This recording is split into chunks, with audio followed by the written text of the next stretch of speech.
Ocean में बहुत सारी अजीब सी चीजें हो रही हैं। इतना ही नहीं, बहुत सारे जो खतरनाक खुद शिकारी जानवर हैं, वो भी किसी चीज से डरकर सरफेस पर आ रहे हैं। ऐसा लग रहा है वो किसी एक ऐसी चीज से डरे हुए हैं जो इस टाइम समुद्र में बहुत ज्यादा एक्टिव है। अब बहुत सारे लोगों का ये मानना है कि समुद्र के अंदर ऑलरेडी इतने खतरनाक और बड़े क्रीचर्स रहते हैं, जैसे कि किलर व्हेल, और आज के टाइम में वो क्रीचर्स भी डरे हुए हैं और सरफेस पे आके मर जा रहे हैं। तो इन सभी के पीछे जो सबसे बड़ा रीजन माना जा रहा है,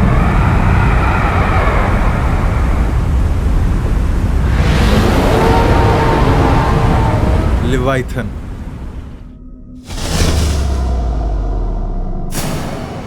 लिवाइथन एक ऐसा एंशिएंट क्रीचर है जो कि तोरा, बाइबल और कुरान में भी शामिल है, और ये क्रीचर हिंदू स्क्रिप्चर्स में भी मेंशन्ड है। और उसमें ये कहा जाता है कि ये वापस तब आता है जब दुनिया का अंत आने वाला होता है। और नॉर्थ माइथोलॉजी में इसको एक जाइंट वर्ल्ड सर्पेंट के नाम से भी बोला जाता है। इतना बड़ा और इतना खतरनाक क्रीचर जो एक बार में एक पूरे देश को निगल जाए। और ये इतना बड़ा क्रीचर है कि मैं उम्मीद करता हूँ कि हमें कभी इससे डील ना करना पड़े। अब यही बात है जो लोगों के मन में चल रही है, और वो यही मानते हैं कि जो आजकल जो इतनी फिशेस समुद्र से ऊपर आ रही हैं, जैसे कि ओर फिश, एंगलर फिश और किलर वेल्स का सरफेस पर आ जाना, इन सब के पीछे एक ही रीजन है, लेवाइथन। मुझे नहीं लगता कि समुद्र में हमें कोई एक ऐसा जीव पता हो जिससे एक किलर वेल डरती है। इवन एक किलर वेल किसी शार्क से भी नहीं डरती, लेकिन ये किलर वेल भी किसी एक ऐसी चीज से डरी हुई है जिसकी हम इंसानों को भी चिंता जरूर करनी चाहिए। कुछ हफ्ते पहले ऑस्ट्रेलिया में कम से कम 150 से भी ज्यादा किलर वेल्स बीच पर दिखाई दी। वो सारी की सारी वहाँ पे मरी हुई थी। इवन उनमें से 2-3 वेल्स कुछ जो जिंदा बची भी हुई थी। वहां पर कुछ हेल्पर्स ने उन वेल्स को बचाया और उनको वापस समुद्र में डाल दिया। लेकिन आप यकीन नहीं मानोगे कि कुछ ही टाइम बाद वो वेल्स दोबारा सरफेस पर आ गई और फिर मर गई। तो क्या वो चीज हो सकती है, क्या वो खतरा हो सकता है समुद्र के अंदर का, जिसके वजह से वो भाग रही हैं? ये बात एक अपने आप में ही बहुत बड़ी मिस्ट्री है। और एक फैक्ट ये भी है कि जितनी भी ये सारी मछलियां बाहर आ रही हैं, ये सिर्फ एक ही कंट्री में नहीं हो रही हैं, ये पूरे वर्ल्ड में हो रही हैं। इसका मतलब एक बहुत बड़ा खतरा जरूर आने वाला है जो कि पूरी अर्थ पर इफेक्ट करेगा। जितने भी रिलीजन वाले लोग हैं वो यही मानते हैं कि जितनी भी ये मछलियां बाहर आ रही हैं, वो सब यही मानते हैं कि लिवाइथन आने वाला है।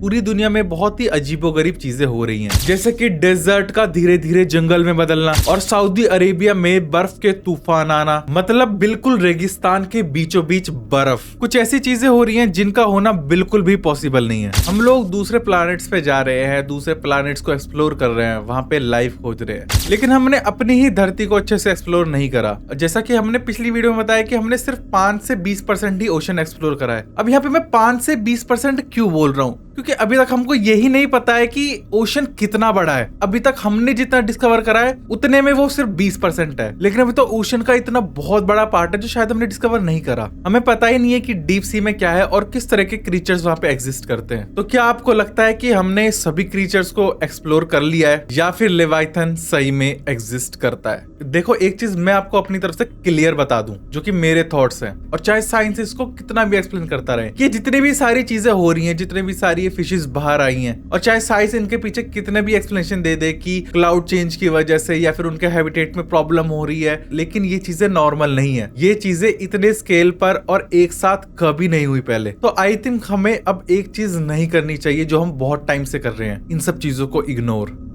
अंटार्कटिका भी एक ऐसा कॉन्टिनेंट है जो कि सबसे ज्यादा कम एक्सप्लोर्ड है, और इसी वजह से अंटार्कटिका के अराउंड काफी सारी कॉन्स्पिरेसी थ्योरीज और मिस्ट्रीज घूमती रहती है। लेकिन अंटार्कटिका में कुछ ऐसी चीजें हैं जो कि काफी अजीब चीज होती हैं। अंटार्कटिका में कुछ अजीब सी वॉइसेस रिकॉर्ड होती हैं। उन्हीं में से एक है जूलिया, जिसे 1 मार्च 1999 में नोवा के द्वारा कैप्चर किया गया था। नोवा बेसिकली एक गवर्नमेंट एजेंसी है जिसका काम ही एनवायरमेंट को समझना है। तो ये बिल्कुल एक 0 चांस है कि ये कोई अफवाह हो सकती है। नोवा के अकॉर्डिंग इस साउंड की जो ओरिजिन है वो अभी तक बिल्कुल एक मिस्ट्री है, लेकिन सर्कुलेट यही हुआ कि ये एक आइसबर्ग की आवाज है। तुम एक बार खुद इसे सुनो और मुझे बताओ कि क्या ये आवाज एक आइसबर्ग की हो सकती है?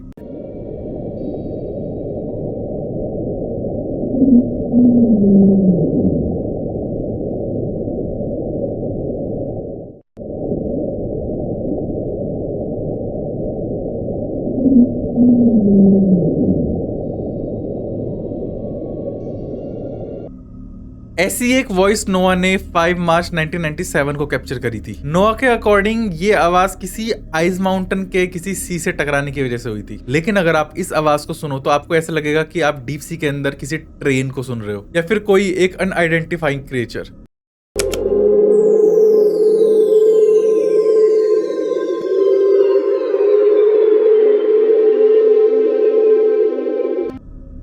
इवन सैटेनिक कल्ट्स में भी लिवाइथन का जिक्र होता है और उसे लूसीफर से कनेक्ट किया जाता है। अब ये वीडियो देखो, ये वीडियो कुछ टाइम पहले वेदर रिपोर्ट में कैप्चर हुई थी। इसमें साफ साफ एक बहुत बड़ा सा क्रिएचर मूव होते हुए दिख रहा है समुद्र में। लेकिन इसके पीछे पता है क्या रीजन दिया गया कि ये एक टेक्निकल इशू था, सिर्फ एक टेक्निकल ग्लिच। लेकिन इतनी सारी चीजें एक साथ होना चिंता करने वाली बात है। मान लो आप लिवाइथन एग्जिस्ट नहीं भी करता हो, लेकिन जिस हिसाब से नए नए डीप सी क्रिएचर्स सामने हमारे आते जा रहे हैं, तो हो भी सकता है कि कोई ना कोई एक ऐसा क्रिएचर जरूर मिल जाए हमें, जिसको ना हमने कभी इमेजिन किया हो, ना हमने कभी उसका नाम भी रखा हो, और वो शायद इतना भयानक या खतरनाक हो सकता है कि हम सोच भी नहीं सकते। आई होप तुम्हें वीडियो अच्छी लगी होगी, और तुम्हें वीडियो अच्छी लगी हो तो इस वीडियो को लाइक कर देना और एक बड़ा मस्त सा कमेंट कर देना। अगर आपके दिमाग में अभी भी कोई सवाल है या फिर कोई एक टॉपिक कुछ बच गया है तो आप मुझे कमेंट में लिख के जरूर बताना, या फिर आप मुझे डायरेक्ट डीएम भी कर सकते हो। तो वीडियो अच्छी लगी तो लाइक कर देना, चैनल पे नहीं तो सब्सक्राइब करके जाना। मिलते हैं अपनी किसी अगली किसी रहस्यमय सी वीडियो के साथ, तब तक के लिए बाय बाय।